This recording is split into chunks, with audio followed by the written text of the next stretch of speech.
miracle s'emparer d'eux. Miracle peut s'emparer de la vie à moto. Miracle va monter en hauteur. Oh, tout le monde va comme monter un miracle à l'okuta. Comment? Parce que qui vous a dit que non? Alors, écoutez s'il vous plaît. Écoutez s'il vous plaît. On ne se moque pas de Dieu. Ce que l'homme aura sémé, il émotionnera aussi. Le long constat de miracle à l'okuta aux fondés. Tout le monde dit dans la télévision, on n'a pas cité dans la chaîne. On a dit comment na ba pratique au ba osala ba bengi azo bisa ndeko wana aina besoin ya mbongo. Mais le prophète a expliqué maman wana azo simnaï a ne ko déposer on la tombe et là la pendant 3 jours na cimetière et après 3 jours azo sim wana azo sur le téléphone aïe a komona mbongo et écoute dans téléphone aïe. Ça c'est la sorcellerie. Mais révélation ça c'est la sorcellerie. Voilà que ça bango tozo mona awa muto ya ki ba pesi prophétie ba pesi mbongo fallait ba pesi mbongo wana ba ko jisa ngote aye ko se révolter à l'obi vérité. Et une église mo na sima commune awa nakauka nakauka awa pasteur wana nigérien azwa ki pédé moko awa na matongi que pédé wana ya sembeli pona ye pédé wana se convertir azongi homme normal s'il faut et archi faux ba pesa ki pédé wana 3000 $, ba même Afrique du Sud pédé wana aya ko témoigner mamba lokuta que partie intime na ye et comment zonga normal s'il faut et archi faux ba pesa mbongo ya kokate et allez-y comprendre tant ba pesa mbongo asalini ay ko se rebeller ambalola apambola yo mutu pa kangwama esenga stade de martyreté. Quand la Bible les dans Matthieu chapitre 28, verset 19 au 23e verset, allez et faites de toutes les nations mes disciples, le Bible basta des martyrs vous n'êtes. Mutu pas kangwa mais faut qu'à martyreté. Ceux qui sont en privé, en communauté parce que vous allez prier, bah tu vas kangwa martyr. Et bon dans stade de martyr bah tu vas kangwa. Je vous assure que pour que Dieu puisse être témoigné, il faut stade de martyr. Il faut faire très attention. Et ça milliers oh et ça n'a pas sacrifice mon frère. Pas dans le bien. Jacques Azolo va clair. Vous avez commencé en esprit et pourquoi vous chutez avec la chair? C'est très honteux, c'est malheureux. Les hommes de Dieu à qui nous avons connu à l'époque, qui va bandar en ensemble, mais le temps de Bazouka. Pour vous dire quoi? Ceux qui nous emballent longue la vie à moto, ceux qui nous attendent la Saint-Esprit, à comment exposé. Tout devant et comme on dit, moutons dans la sida. Malade, nous sommes parasites. Shalom, peuple de Dieu, Mr. Nosso Bozola la chaîne grâce à Ministère TV, nous avons tellement de l'air pour l'anda biso, merci de la confiance au Bozo ça toujours biso, merci de vous partager la vidéo, vous avez tellement de l'air, merci peuple de Dieu, Mobimba Shalom, merci même aussi des païens pour rassembler la ramène, pas dans les Liloba, dans les catholiques, partout parce que les émissions, oh, il y a bande de cognos, bas à la édifier, bas à la exhorter, bas à la solution à problème parce que c'est Jésus-Christ qui est le maître des temps et des circonstances. Merci na bino nyonso. Lelo nazali honorer lelo na ko ambela bino moko azali musala nzamba azali prophète Efata. Bomo na na plateau na biso lelo et vous habitué déjà aux ala na biso na plateau. Musala nzamba. Bonjour. En tout cas, bonjour papa Dieu merci. Un grand merci na bande konyos sur na biso de part et d'autre. Surtout bande konabiso ya grâce ministère télévision. Samba pambola bino, il sait que zomi bino na banda ko na télévision na betandri na ba téléphone dans tous les domaines visuels.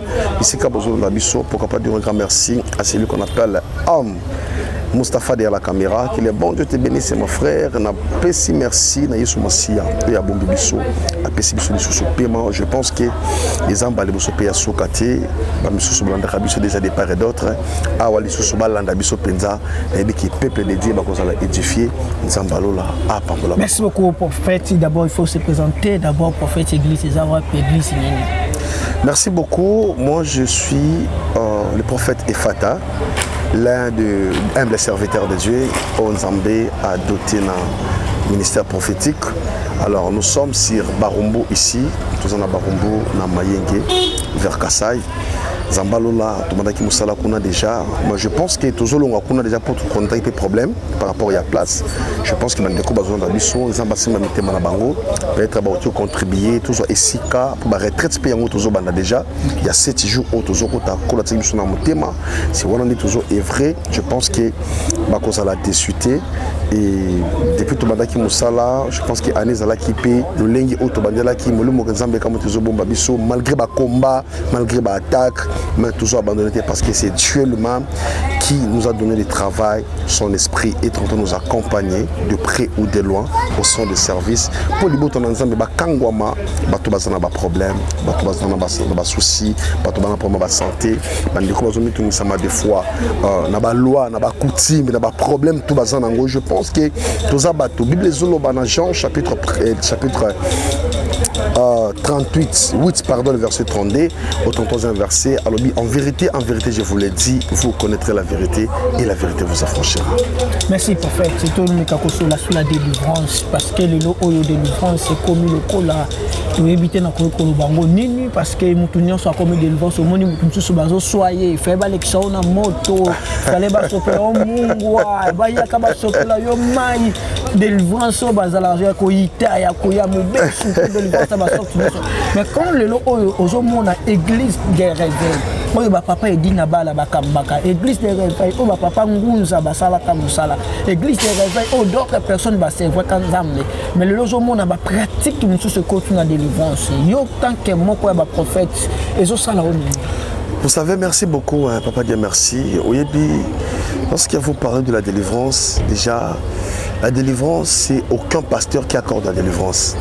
Aucun prophète, aucun docteur de la parole, aucun évangéliste ou aucun docteur de la parole ou apôtre de baza faiseur il y a délivrance. Écoutez, la Bible, la Proverbe chapitre 21 le verset 31, Bible zoloba, le cheval est équipé pour les jours de la bataille, mais la délivrance appartient à l'Éternel. Or, comme la délivrance appartient à l'Éternel, par Nzambe ezali, par Yamutupe ezali. C'est-à-dire, quand je parle de par Nzambe, c'est-à-dire, lorsque la Bible est en train de nous confirmer d'Apocalypse chapitre 3, le verset 20, la Bible dit, voici je me tiens à la porte et je frappe. Celui qui attend ma voix, entre, j'entrerai chez lui. Je mangerai avec lui, je soupirai avec lui et lui avec moi. Allez-y comprendre, Nzambe, où est-ce que l'ikolo nasi, Nzambe, Mokeli, l'ikolo nasi. Par contre, la vie à mon il faut habiter la porte. Alors, qui est celui-là qui est censé d'écouter les sons de la trompette s'il n'a pas la conscience? Non, non, my God. Celui qui n'a pas la sémence du Saint-Esprit. Parce que mouton a sémence à Saint-Esprit, il est aroyo comme Mbela Nzambe. Alors, pour les diables, par contre, la vie à mon on a besoin d'habiter la porte. Avec les diable, il suffit de retrouver la porte ouverte, il doit accéder et abandi ko bota baracine, abandi ko bota misisa.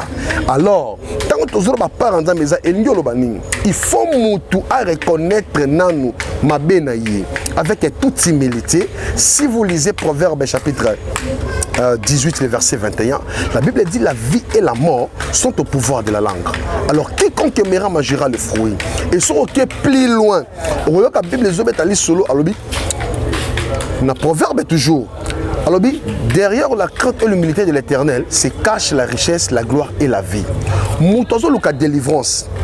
Il faut attendre un source à provenance naï. Abimeli wap. Origine makila, ma pathogénétique. Oya botami nango. Na kati ba famille et pesa biso ba ethnie. Na kati ba ethnie tozana ba tribu. Na kati ba tribu tozana ba langue. Na kati ba langue tozana ba pratique. Alors sur ce, allez-y comprendre. Moutou sous sa botami na famille oyo. O tozana deux en fait na ko bengo ba jeune. O je pesa biso ba 23 chromosomes. C'est moi c'est aussi côté paternel. Na c'est moi c'est aussi côté maternel. Peut-être yo on a problème ti. Mais problème na yo eza pe yo moutou mais eza au sang du sang. Ils ont pas tout moussous baza affecté na ba problème na makila. En dehors ya auto continue na sena moi makila bisuko bimeli ndeza na problème. Soko que par exemple aux autant des rois chapitre 4 le verset 1er au 4 verset Bible les zoloba moi na moi si moko zolo lobi une femme entre les fils des prophètes criant en Élysée en disant Père mon mari était ton serviteur est mort mais le créancier est venu pour prendre mes deux enfants pour en faire ses esclaves des questions na zomituna bana obasala kanini papa mo tegena simba nyongo papa m'a dit à la fin des comptes papa akufi na ye mais asigna mikanda aloba boye soki na kufi na odi kofuta banyongo wana te bokende kozwa bana nanga ona bota bokende bango esclavagisme. Je me suis posé la question, quel genre de maman qui a accepté pendant 9 mois à cause de la grossesse au sein maternel pour bazwa mona na ye oya boti avec la douleur de l'enfantement à un esclavagisme. Là maintenant monde a ténèbres va fonctionner. On a mona mutabotami mais bazo utiliser sans pourtant ayeba que bazo utiliser. C'est pourquoi parce que ba tekaye déjà. Yango zomona ma famille belé bazo vivre lelo ba teka bango uta kobota mana bango. So alors ce ko telemi au luka délivrance et comme un problème parce que la seule personne qui est mieux placée quand on la vie ce n'est que Jésus-Christ de Nazareth. Confie donc ta vie à Jésus, ta vie est sauvée. Alors comme le salut est individuel na katia ba famille to kabwana na ba promesse nous pouvons se retrouver dans une même famille mais ba promesse ils ont différencié biso. Ozomona même Jacob elle a retrouvé qu'on rassemblait 12 tribus d'Israël dans Genèse chapitre 49.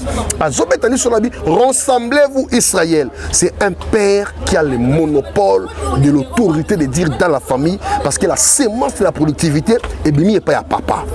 Tala bande ko abasi lelo, vini na bazo mené. Tala bande ko mibali, vini bazo mené. Au déplaça au longwa na famille quelconque. Au longwa place mo quelqu'un pour déménager au longwa. Peut-être aux avion au déplaça. Qu'est-ce qui fait qu'il n'a pas songe, n'a pas vision na yo? On s'est retrouvé à kaka na nzete tout na parcelle de la famille wana. Peut-être on s'est retrouvé aux na kata salle de classe. Peut-être on s'est retrouvé aux timo la mabulu. Peut-être on s'est retrouvé aux na se amai. Peut-être on s'est retrouvé aux na kata zamba. La question est celle-ci. Si tu te lèves pas pour chercher Dieu dans la vérité, comme dit Jean, que vous connaîtrez la vérité et la vérité vous affranchira. Yango zongo na bande ko mingi ba teka bango même mabota à cause ba semence wana. Bazo utiliser ayebité. Alors, ozomona mutazo luka musala azozwate. Pourquoi? Parce que ba tekayo déjà. Nenge ba tekayo moyen azo fort exacté. La seule personne qui intervention c'est ce qu'on appelle Maranatha, Jésus-Christ de Nazareth. Yango moni Paul et Silas na kati ya prison intérieure. Bible zolo ba boye. Un geôlier o ayaki er prison bukani. Paul na Silas ba kimité. Ba vani na kati ya prison. Geôlier azoto na Paul abi. Qu'est-ce qu'il me faut pour que je sois sauvé? C'est croire au Seigneur Jésus-Christ. Tu seras sauvé, toi et ta famille. Alors, ce qu'on continue à bozindo, au taliban de Kobazona d'Abisso, à Zuzé Maliboso, et Sopani, à Zuzé Mimbale, et Sopani, est-ce que ils ont un phénomène naturel ou ils ont un phénomène spirituel? Au Moutouyemoko, ils sont censés y avoir na bozindo. Parce que les gens pensent que papa dit merci, que Sambela et suffit Bisso. Non, la prière elle-même ne nous suffit pas. Tu peux beau prier, mais tu n'es pas converti. Il y a des chrétiens qui sont pareils. Ayak église mais tikena kindumba nae. Ayak église tikena kindoki nae. Ayak église koloba ko tout bata mona crédibilité.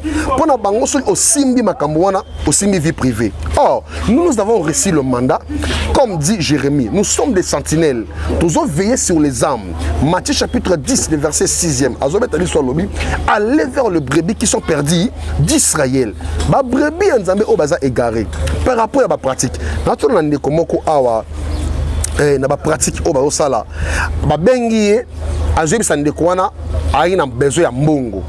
Mais le prophète a expliqué maman wana azo seminaire a ne ko déposer on la tombe et là la pendant 3 jours dans cimetière et après 3 jours azo sim wana azo sur le téléphone ayi akomona mbongo et ko dans le téléphone ayi. Ça c'est la sorcellerie. Mais révélation ça c'est la sorcellerie. Ce n'est pas papa Dieu merci. Ce n'est pas question de la révélation parce que ce qui ont accomplissement la prophétie.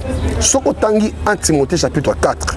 Le verset 1er au 4 verset, la Bible dit, l'Esprit dit expressément à l'Église, dans les derniers temps, beaucoup abandonneront la foi et doivent s'adapter avec les esprits séducteurs, les esprits des démons et apportant la marque de flétrissure sur leur propre conscience. Beaucoup dans ces prescrits même de ne pas se marier, les questions de vivre en gros.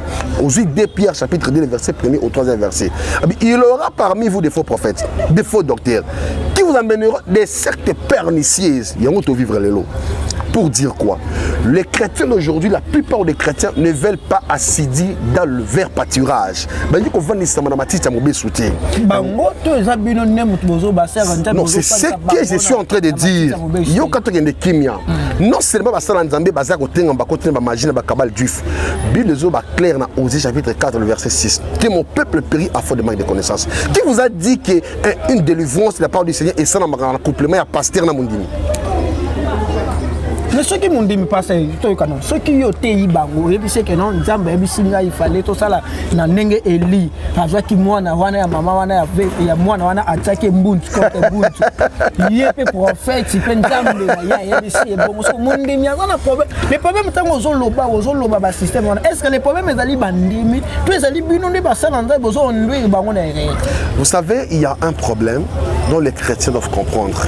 Et belé abatulelo batengami baza égaré parce que abandonné connaissance.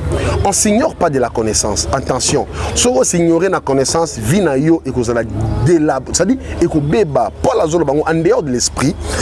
Je m'excuse.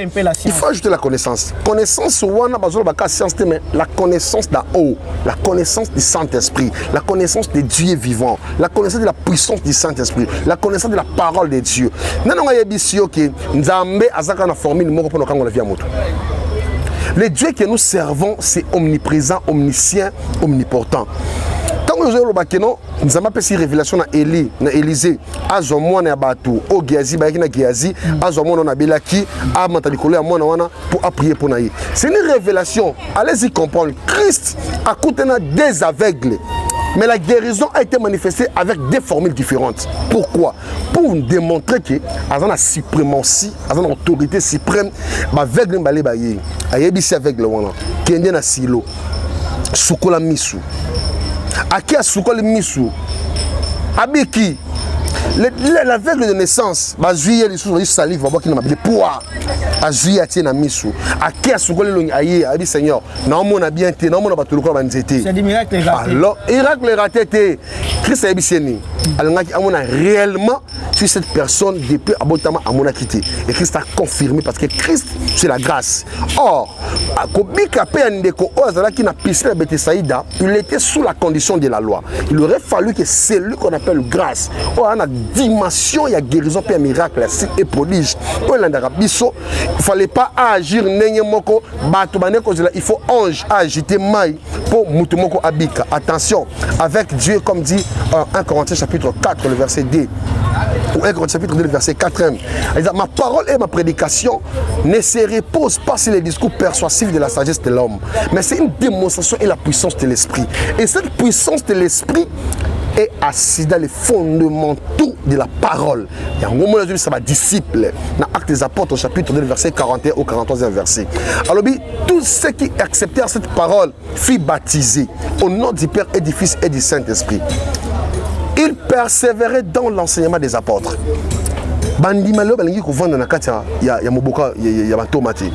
Il persévérait dans l'enseignement des apôtres, dans la faction des pains, dans l'amour fraternel. Et le miracle s'emparait d'eux. Miracle peut s'emparer dans la vie à moto. Miracle va monter en hauteur. Comment? Parce que qui vous a dit que non? Alors, écoutez s'il vous plaît. Écoutez s'il vous plaît. On ne se moque pas de Dieu. Ce que l'homme aura sémé, il émotionnera aussi. Le long constat de miracle lokuta ozo fondé. Tout le monde dit bango abalek sabango na ba télévision qu'on ne pas citer na ba chaîne. Ba balek sabango tozo mona awa muto yaki ba pesi prophétie, ba pesi mbongo. Fallait ba pesi mbongo wana ba kujisa ngote. Aye ko se révolter à l'obi vérité. Et l'église mo kozana sima commune awa. Na kauka, na kauka awa. Pasteur on est nigérien. Azwa ki pédé moko awa na matongi. Que pédé wana ya sembeli pour naé, pédé wana se convertir à un homme normal. C'est faux et archi faux. Ba pèse qui pédé wana 3000 $, ba même Afrique du Sud. Pédé wana aya ko témoigner mamba lokuta que partie intime naé et comment on normal. C'est faux et archi faux. Ba pèse mbongo ya kokate. Et allez-y comprendre. Tant ba pèse mbongo asalini aya ko se rebeller. comment les hommes de Dieu, il y a des combos bazanango et ils ne sont pas des grands par rapport, il y a des combos. Est-ce que tu as l'église réveille à Congo? Tu as se retrouver à 10 pasteurs. Oh, vraiment, c'est l'ensemble. Oh, est-ce que vous savez, lorsque la Bible est en train de dire il y aura parmi vous les faux, avant qu'il y ait les faux, il faut qu'il y ait d'abord les vrais. Au moins, $, il faut payer bango. Il faut payer $, à bien. Pour y avoir bon, il y a bien, il y a ma il faut y avoir bien. Pourtant, il y a bien, ça va te donner une identité. Oh, ils ont ma bé. Pourquoi je te dis ça? Là où il y a les vrais, il y a aussi les faux. Quand la zone va livrer la bonne semence et qu'on l'ensemble. Mais les jours de la moisson, bah ça ni, bah qu'on soit y ma bé, bah tiens mon panzi, bah tiens mon moto, bah j'ai ma langue, bah tiens mon panzi, bah tiens nango. Na Kinshasa awa, l'analogie de la foi, l'unité des mesures. Pour nous y bah que moto zana bon Zambé, l'analogie de la foi, c'est la parole de Dieu, c'est le Saint-Esprit. Prédication na bango okoyeba. Ces derniers temps prédication comme il y a philosophie et comme il y a dogme. Yango zongo na ke batu bazo semble na kata ba église oyo. Boti nzatala nazo capacité mawa. Bandeko bazo la na biso ba hésiter na noti. Je pense que mon numéro est affiché sous la barre d'écran. Bazo attend ba réunion na biso ba programme retraite au tozanango. Pourquoi ba otala a depuis à une église. Ana programme robota. Nzambango yo bimse incapable. Attention, batanga Hébreux chapitre 11. Ami, la foi est une ferme assurance des choses qu'on espère et une démonstration de celles qu'on ne voit pas. Démonstration on est où la puissance, il y a parole à l'aide du Saint-Esprit. Et tant qu'il y a une église, au Botakati, au Balakati, Basson Jamabi, Marie de nuit, il y a même des gens, ça couple en famille, ça va sieste. Bomba na ba makambwana, ils ont battu aza ensorcelé, mais à bomba yango, bana ba problème. On a lu que la bangon Zambé avant di azotala. Or, le plus grand héritage européen sabana, c'est la parole de Dieu. Parce qu'on a un moment où quand on a na Kinshasa na RDC, il y a des vrais serviteurs de Dieu. Bazali. Je te dis, oh, ils ont accomplissement à Joël, il y a prophète Joël chapitre 2, le verset 28. On dit, dans le dernier temps, je répandrai de mon esprit, si tout est cher. Vos frères, vos filles prophétiseront. Les jeunes gens auront des visions et des vieillards auront des... Yes. Na vision et prophétie. Est-ce que les prophéties en lelo o Joël a lobaki na terre suka. Ezaka prophétie bolimbisanga ya komona kaka sous-vêtement ya ba maman. Ezaka prophétie ya komona que nous avons problème ezai pas na yo. Ezaka prophétie ya ko ça mais curieusement tous les prophètes bazo prophétiser mais bazo pesa te ba piste de solution pour na ko résoudre problème na bato. Là maintenant oye ko rejoindre nga sikoyo na basala nzambe oyo bazana fondamenté. Pourquoi? Aucune prophétie doit être prédisée sans pourtant qu'il y ait des directives concrètes de la part du Seigneur. Au mouton, vous avez la révélation, puis la directive, il y a prière pour que la prophétie, on ne reconnaît pas un prophète non seulement parce qu'il doit prophétiser. On ne reconnaît pas un prophète parce qu'il doit interpréter le langage prophétique. On ne reconnaît pas un prophète seulement parce que sa couleur, ton numéro de téléphone, continue un peu ça. On reconnaît un vrai prophète, c'est lui qui a la connaissance des Écritures et l'interprétation de cette Écriture. Un prophète a un message précis. Vous voyez, lorsque Jean-Baptiste a dit pour prédire venir à Christ. Alors, voici l'agneau de Dieu. Quelle révélation! Jean-Baptiste a dit Christ est agneau. Mais Moïse apparaître pas Moïse dans moto. Apparaître pas Abraham dans Bethel. Dans Moïse. Apparaître pas Jacob. C'est-à-dire, Moutounio so oyo azana mbela nzambe. Atamboula kanan kolo. Kolo a révélé kaye makambu na ba directive. Mais si tu attends parler de la prophétie ou d'un prophète, oyo sakola kaka. Attention, banganga be ba sakola. Zamba tiki la diable pouvoir. Dans Apocalypse, jusqu'à tel point de faire descendre du feu du ciel. Et monte Kiti, pourquoi? Parce que c'est l'ange de lumière. À se déguisera en ange de lumière. Lorsque le diable se déguise en ange de lumière, pourquoi à côté de la bongoté? Ce qui a tika libon en état naturel, tu vas découvrir facilement. Il y a un Bible en Apocalypse. Un animal sortant dans la mer. Ma colomo tika li na mai, mo ke bimi libanda. Or, dans notre naïe, Allah dit mais au fond de lui, Azar ravisseur. Il y a une Bible Zoloba. Soyez prudents comme un serpent. Na kati ya prudence, alléluia. Jamais Azoïb sa batouba à la prudence. Or, prudence, n'y a un animal venimé. Mais nous sommes livrés au milieu des loups ravisseurs. Mais soyez prudents comme un serpent venimeux. Mais si on tient à danger, à soi, il y a un moment où jeunesse à lobby. Ceux qui ont écrasera la tête du serpent. Ceux qui ont yati, ont piqué un talon. Alors, pour m'accompagner salamati, il faut qu'il y ait la puissance du Saint-Esprit. Il faut attendre la vérité. Prophétie et quand on l'a monté. Prophétie et big ça peut via monter. Prophétie et hier pour nous édifier. C'est pour l'édification de l'Église, pour l'édification commune de l'Église, pour le royaume des cieux, pour la base averti, base dans la lumière, c'est-à-dire base dans la lumière. Si vous étiez dans le ténèbre, dans l'obscurité, nous embêtons à prédire. Yango azolo bana Deutéronome chapitre 18. Les versets 18 à 19. Je susciterai au milieu de leurs frères un prophète comme toi. Je mettrai ma parole dans sa bouche. Il vous annoncera des choses qui arriveront dans la suite du temps. C'est lui qui n'écoutera pas ce que moi l'Éternel, je lui ai recommandé de vous dire. C'est moi l'Éternel, je vous rendrai compte. Mais si tu écoutes ce que moi j'ai mis dans la bouche du prophète, tu seras sauvé. Merci papa. Merci beaucoup.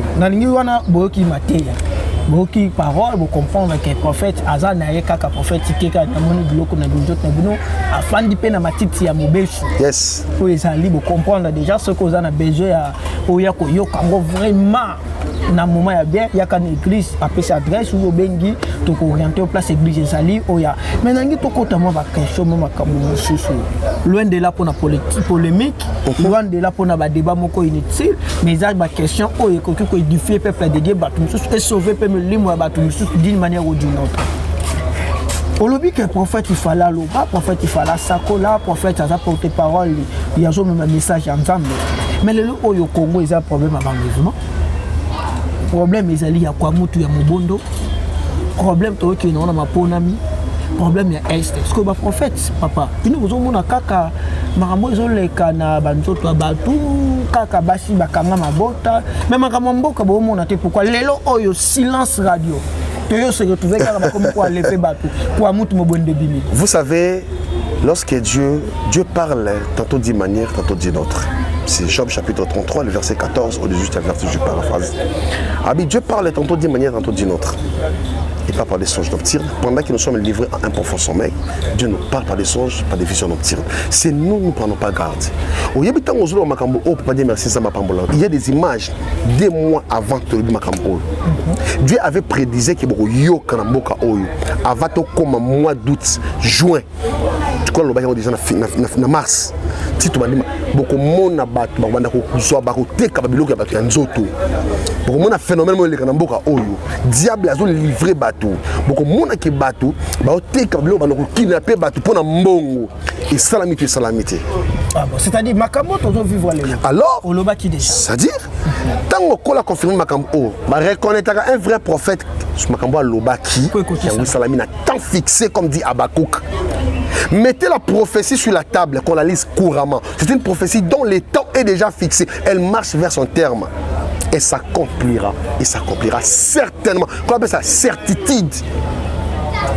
Makambozo, on a plié le coup de poing dans mon gouvernement. Mon frère, Tala, moi je ne suis pas un politicien. Je suis apolitique. Mais il y a des choses spirituelles que Dieu nous prédise avant quoi qu'il en soit arrive. Aucune nation n'a été élevée sans pourtant que la justice de Dieu soit mentionnée à l'intérieur. Parce que c'est Dieu qui est au centre de toutes choses. Car la justice qui élève une nation. Moi, quand mon côté dans la Bible et ton moment, ça qui est nzambe, alors alors aujourd'hui, il y a ce qu'on appelle en fait, un groupement de gens qui sont fait surnommer des prophètes. Maintenant, 1 Corinthiens chapitre 5. 1 Corinthiens chapitre 5. Je ne sais pas si tu as rapidement. Et que sur Nabi Sopé, peut-être que tu vas te en pied levé. En pied levé. 1 Corinthiens chapitre 5. Au moment où ils ont un groupe Yabatou. Oui.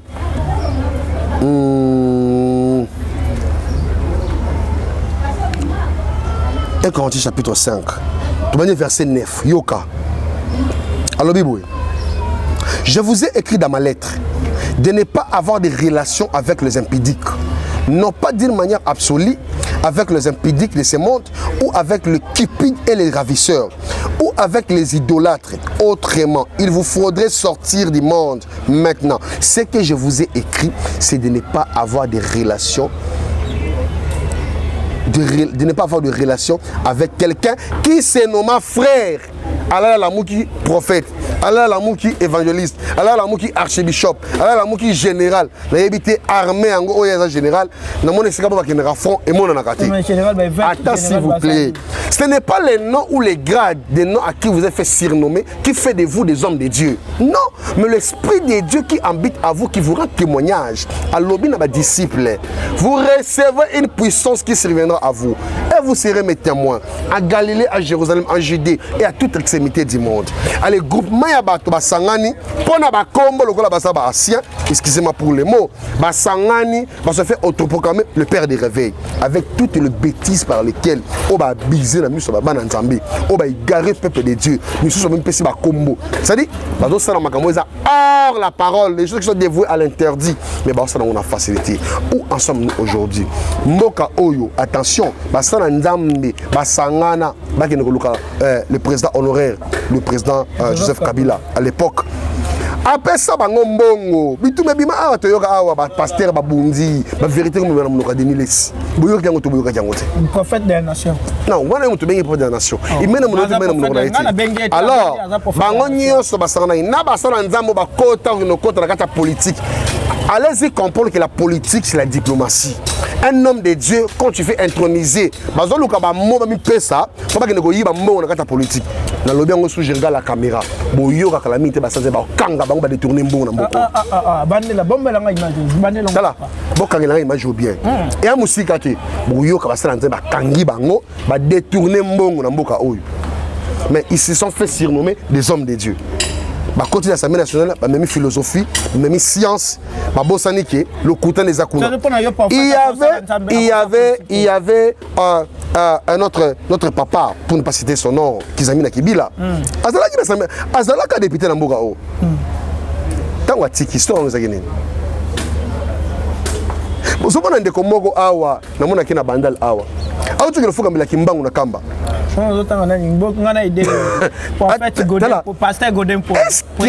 Est-ce que les hommes de Dieu, c'est toi qui as le nom?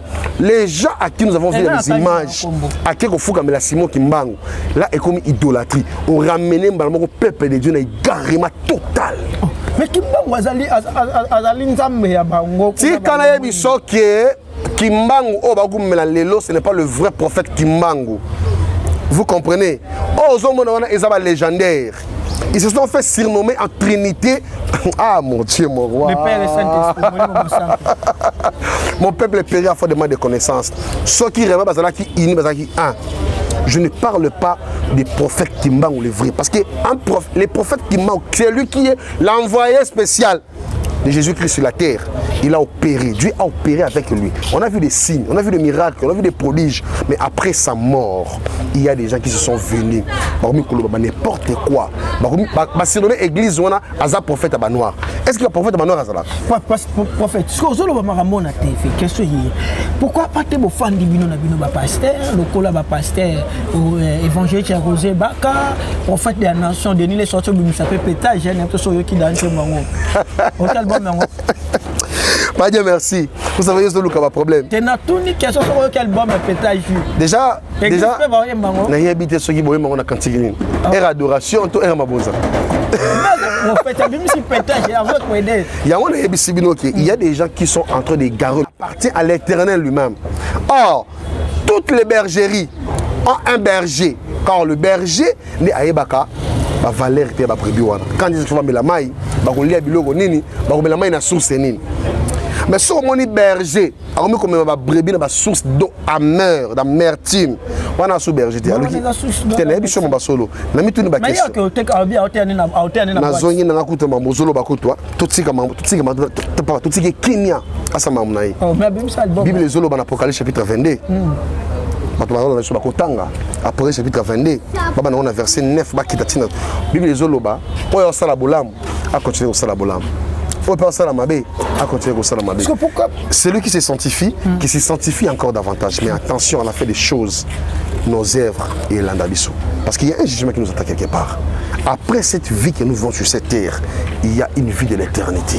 Alors, ce qu'on a fait, on se prie bazemi, on kidnappé bateau, on s'est sacrifice à molili, dans le monde de ténèbres, on se porte monnaie magique, on kangi sur bazemi na mabota et pas banganga, on le kiban et pas marabout. Maman, marabout peut ça tout le monde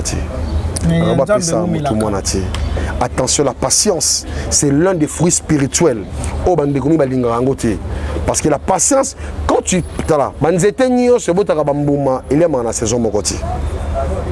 la patience, c'est un fruit de l'esprit. Et ça là que nous avons préparé yo, et là que Batouba, ils ont envie, ils ont ivrognerie, ils ont cupidité. Convoitise. Il y a un moment qui est kidnappé, mais c'est ce qu'on appelle ça qui est bimé. Mais ça qui est bimé, et quand on met la tête, on a tout ce qui va. Dieu ne m'a jamais. Dieu ne m'a jamais. Il y a un moment, tout à 4 jours à retraite, il y a des choses que Dieu nous avait parlé. Mais il y a des choses qui sont tozo gêné. Mais pourquoi Mboka ils ont changé? Problème est à Mboka té. Problème est à Batu Oyo, bazo diriger Mboka. Peut-être espion, infiltré, continuer à Mboka. Mais en tant qu'un vrai patriote, je prie à mon Dieu que cette nation Congo est de l'avant. Guerre ici dans l'Est. Mais qu'il est dans Mboka Oyo. Mboka Zaka prend un sacrifice à Bandokiti. Attention, il y a un groupement, il y a un bâtiment américain, qui de part et d'autre. Il y a financer Mbongo, les kabbalistes juifs. Il y a financer Mbongo, il y a un jeune prophète Nyonso. Il y a un Mbongo, il y a un jeep, il y a une église. On va dire ça. En architecture, il y a pyramide. De père que non. Na moi si il faut la moi c'est la kabbaliste. Bazui nyama babomi. Ba écoute une fois cher, bazipi yango. Nenge nyama na bando poula. Au monde a foule dans cette église. Qu'est-ce qui se passe? Il a besoin de sacrifier makila ya bato. Bazwa caméra centrale eza ya bango. Batient au sein de l'église. Bango ne bazo tit ko pona bilongi ya bato ba kufa na fin du mois. Yango eza nini yango? Est-ce que nous avons auto semblé là? Mais je sais pas déjà. Mais moi je te vis ça biloko wana. Mais c'est pas clair que nous avons oyo apambolanga déjà. Na c'est là qui na bosolo. Bon le bo pesa ngate mutuka. Nazanango. Ndak nazanango. Mbongo kola songa biso malembe. Nakopengwa te à cause de mbongo, nakopengwa te à cause de mituka. Yango mona minoko basala nzambe ebele, il y a plus le verbe, la véridique et à l'issouté à cause d'envie, à cause de mensonge, à cause de la science, il y a le kuta bakoti ya magie ya bondoki, il y a soloka pour pengu sa libota na nzambe.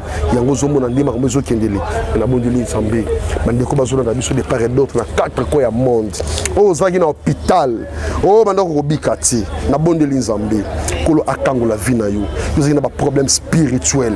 Au meka qui est simbité, cette fois-ci relève-toi. Kolembati, place ta foi en Jésus. Puis les autres dans Jérémie chapitre 17. Errez ce qui fait de l'éternel l'air à pour les espérances. Ils sont comme les arbres qui sont plantés auprès des eaux paisibles et qui donnent les fruits à sa saison. Il y a des causes dans le problème. Dans un témoignage à copier ça yoti. Il y a tout le canal nous Zambie. Tous on ta retraite awa. Tous on a besoin de soutien na bino. Ya tout le canal nous Zambie. Problème n'engousi la raté. Maladie kakayo. Kozan kobota kakayo. Papa mukanda kakayo. C'est-à-dire loi ya famille kakayo. Non. Il y a un Dieu qui est capable de tout. Il est capable de tout. Il n'a pas besoin d'intervention d'une autre personne pour accompagner la vie. Il y a qu'à se présenter présence en Zambie. Tout le canon Zambie pendant 7 jours. Tout le monde il y a kafu. Quel que soit le problème, il y a qu'à renouveler l'alliance dans Zambie. Tout le monde de la Zambie, maman, mon frère. Kolo atelema accompagner la vie. Merci. Moi, des questions, petites des questions, mon prophète. En fait, stade de Mathieu ou aller sur le 14. Le conseil au séminaire ou ça séminaire me Zambalo la apambolayo mutupa kangwama et c'est un stade de martyreté. Quand la Bible les autres dans Matthieu chapitre 28 verset 19 au 23e verset, allez et faites de toutes les nations mes disciples, balobi basta de martyrs vous notez. mutu pas kangwa mais faut qu'à martyr. Ceux qui sont en privé, en communauté parce que vous allez prier, bah tu vas kangwa martyr. Et bon, dans stade de martyr, bah tu vas kangwa. Je vous assure que pour que Dieu puisse être témoigné, il faut stade de martyr. Il faut faire très attention. Et ça milliers, oh yo, et ça n'a sacrifice mon frère. Papa dit merci. T'as la côté on a mis sa monsonnité. On va stade de martyr ouana. T'as là on a mis sa molimo. On comprend une vérité. Bato nyos on va aussi dans stade de martyr ouana. T'as là on a mis sa molimo, bo yoka. Frère na biso muso pour citer son nom. Embela biso abola manzambe de kebele.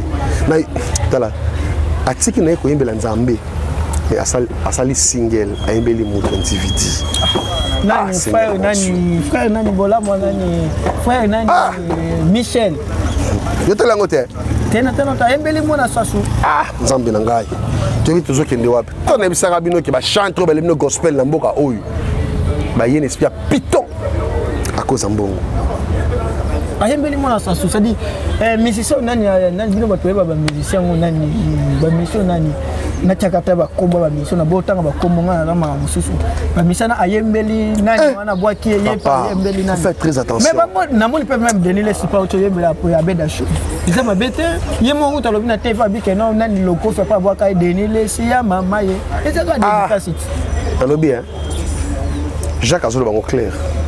Vous savez comment c'est en esprit et pourquoi vous chutez avec la chair. C'est très honteux, c'est malheureux. Les hommes de Dieu à qui nous avions connu à l'époque, qui va bandara na nzambe, mais les lotins de bazosuka. Pour vous dire quoi? Ceux qui nous emballent longue na vie à moto, ceux qui nous attendent sur la Saint-Esprit, à comment exposé. Tout devant et comme on dit moto dans la sida, malade n'y se goya parasite, malade n'y se goya fait zoyo. Et on a sonné bana ngoli souté, mawa bazana ngoli souté. Donc, bah comment on va exposé en tout et pour tout. Alors, dans un ça bango clair, ba bongo la mitima. La venue de Jésus c'est plus loin. Batanga Matthieu chapitre 2, le verset 3, le verset 2e.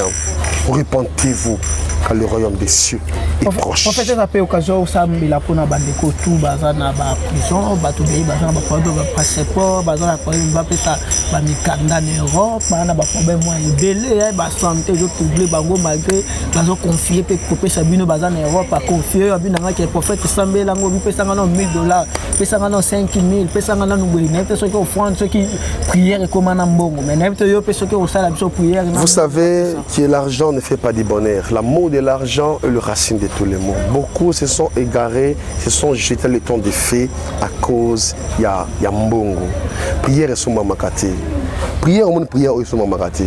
Mbongo peut bik sa vie à moto te. Pour ceux qui mbongo bik sa vie à moto, ne mo buta kufate. Ceux qui mbongo bik sa vie à moto, faut faire très attention. Il y a des choses même les médecins sont limités. Il y a des choses qu'on appelle la surnaturelle. C'est Dieu lui-même qui est à la base de tous ces genres d'histoires surnaturelles divines. Alors, Moutoumou, quand on a appelé Tazobela, on a témoignage à Ropesayote. Mais là, on a Pesayo, comme Pierre a dit à cet homme devant la porte de la belle, en disant: je n'ai ni or ni argent te les donner. Je sais que le nom de Jésus, lève-toi, prends ton lit et marche. Na sakolo comme sakola nzambe. Puissance Seigneur sa sorcellerie. Yo mutuza en hôpital. Yo muta pour ma document. Yo za ya domicile fixe. Na bonde nzambe ya lola. Afungola maningi sa likolo. Que la faveur de Dieu soit répandue sur vous. Au nom de Jésus-Christ. Kola tangelo kama sumu e kobote. Kola tangelo kama bazemo sopate. Mais mawanzambe e sopana likolo na yo. Na sakoli puissance de la sorcellerie. Il y a barrière, il y a racine à molili. Et quoi il y a na komone sumasia. Na tatoli guérison dans le nom de Jésus-Christ de Nazareth. Yo bakanga, yo business de ekwe ya kaka. Aussi marambo sana ngwe lokote. Na bondeli nzambe miséricorde. A télément puis akangola vina yo. Protection nzambe ezali kola yo. Comme dit David, quand je marche à la vallée de l'homme et de la mort, je ne crains aucun mal. Car tu es avec moi, ta houlette et ton bâton me rassurent. Il est temps de dresser une table à face de mes adversaires et de wonder où ma tête et ma coupe déborde. Si ta coupe non est débordée, année haut et si la thé. Alléluia, merci Saint-Esprit. Année aussi la thé. Zambé a ramené une nouvelle saison, à un nouveau départ dans le nom puissant de Jésus-Christ de Nazareth.